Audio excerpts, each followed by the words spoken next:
নতুন রূপে সেজে উঠছে ধর্মনগরের পুরাতন সংশোধনাগার। দূরদর্শনকে দেওয়া একান্ত সাক্ষাৎকারে উত্তর জেলার জেলা শাসক শান্তি চন্দ্রন জানান, ধর্মনগরের পুরাতন সংশোধনাগারটি না ভেঙে বরং পরিকাঠামোকে কাজে লাগিয়ে নতুন রূপ দেওয়া হচ্ছে। এখানে থাকবে স্বনির্ভর গোষ্ঠীর মহিলাদের উৎপাদিত বিভিন্ন পণ্যের প্রদর্শনী ও বিক্রয় কেন্দ্র। এ নিয়ে দেখুন আমাদের প্রতিনিধি বুদ্ধ ভট্টাচার্যের প্রতিবেদন।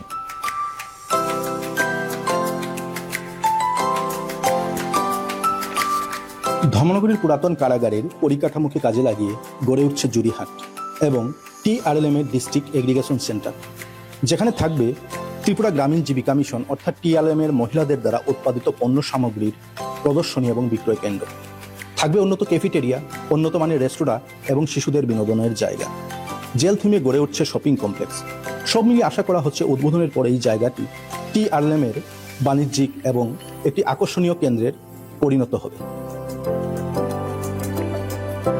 उसका इंफ्रास्ट्रक्चर यूज करके एक यूनिक डिस्ट्रिक्ट एग्रीगेशन सेंटर और एक हाट बनाने के लिए, एक मार्केट प्लेस बनाने के लिए, तो उसको हम लोग जूरी हाट नाम दिया है। पूरा डिस्ट्रिक्ट का जितना भी प्रोडक्ट्स है TRLM का, वो उधर डिस्प्ले होगा और सेल के लिए अवेलेबल होगा।